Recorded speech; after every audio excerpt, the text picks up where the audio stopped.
Kita ke nikel Konawe yang disedot hartanya oleh negara Tiongkok, yang semua ini dibuka jalan besar-besaran oleh pejabat yang ternyata ngakali pemimpin tertinggi. Hal ini sesungguhnya melanggar pasal 33 Undang-Undang Dasar. Sesungguhnya hal ini kita harus ingatkan. Kita ingatkan pelajaran bernegara agar generasi New Mind faham bernegara, terutama calon pejabatnya nanti. Jangan terlalu berpolitik cara menjalankan negaranya seperti dalam 20 tahun terakhir. Dalam bernegara ada 7 panji yang harus seimbang diurusinya. 7 pilar tersebut adalah ideologi, politik, ekonomi, sosial, budaya, pertahanan, dan keamanan. Saat ini 80% adalah politik, sisanya ekonomi, sisanya lupa. Kalau boleh dipentingkan, maka sesungguhnya pertahananlah yang harus nomor 1, karena melindungi hajat hidup dan tumpah darah Indonesia itu di departemen ini, di Departemen Pertahanan. Ini kalau Menhannya dan pemimpin tertinggi mengerti bernegara ala negara superpower, maka inilah harusnya yang dikedepankan. Sayang yang sekarang belum menunjukkan hal itu. Pandemi ini masalah kesehatan, iya benar, tapi kalau melumpuhkan ekonomi dan membuat negara lain menyerang kita dengan berita-berita mengerikan tentang COVID di Indonesia, dan pemerintah saat ini tidak mengcounternya, ini menunjukkan lemahnya hubungan internasional dan pertahanan luar negeri Indonesia. Tidak ada counter propaganda di luar negerinya. Berita Indonesia demikian parahnya di luar negeri. Seakan pandemi di Indonesia itu paling parah, lebih parah dari India yang memapar hampir 30% manusia di India. Sementara di Indonesia itu hanya 10%-nya India, tapi citranya di luar negeri lebih parah. Itu saja contoh bagaimana bernegara Indonesia itu jago kandang. Dan ini berbahaya. Itu nanti oleh New Mind tidak boleh terjadi lagi. Represif menekan itu jangan ke rakyat, tapi negara lain yang merugikan kita itu yang ditekan. Kembali ke negara berdaulat dan pejabatnya faham bernegara. Maka setiap langkah harus menguntungkan masyarakat adalah wajib, serta melindungi tumpah darah Indonesia itu adalah wajib. Lalu kita semua tahu apa yang namanya nation interest. Setiap negara punya tujuan bernegaranya. Demikian juga negara besar seperti Tiongkok. Negara ini mau menantang Amerika sebagai New World Order, sebagai sheriffnya dunia. Di kampanyenya mereka selalu manis, tidak mau perang tapi maunya dagang. Dan ternyata dagangnya selalu menguntungkan Tiongkok lebih banyak dan mengambil bahan baku negara lain. Tetapi propagandanya manis, Tiongkok mau bantu, Tiongkok bantu. Sungguh, kalau negara mau menjadi negara superpower, maka negara tersebut harus ada yang didominasi. Makanya Tiongkok yang telah mendominasi perdagangan dunia, mendominasi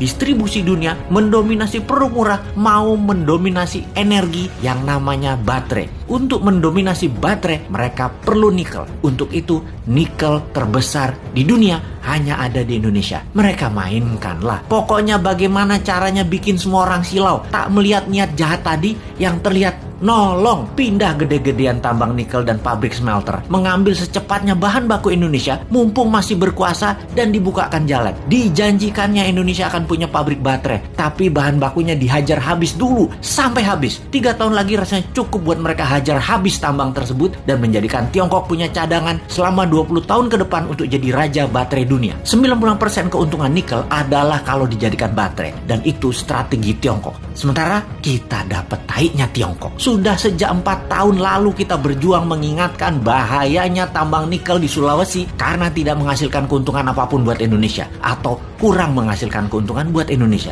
Buktinya kita masih ngutang bernegaranya. Sementara kalau nikel jadi baterai tanpa asing, maka hutang plus tidak ngutang lagi adalah sebuah kepastian. Oh lupa, doktrin di kepala para pejabat Indonesia saat ini kan Indonesia tidak mampu berdiri sendiri tanpa asing. Wahai pejabat, realistiklah. Kalau nikel tambangnya membuat kita kaya, saat ini kita nggak ngutang lagi sekarang. Tetapi mengapa masih ngutang? Mengapa masih naikin pajak? Pejabat tertinggi, sadarlah. Pejabat-pejabat tadi berlindung di balik kebaikan Anda. Namun sesungguhnya kebijakan mereka membahayakan Indonesia, anak cucu Anda, dan anak cucu kita.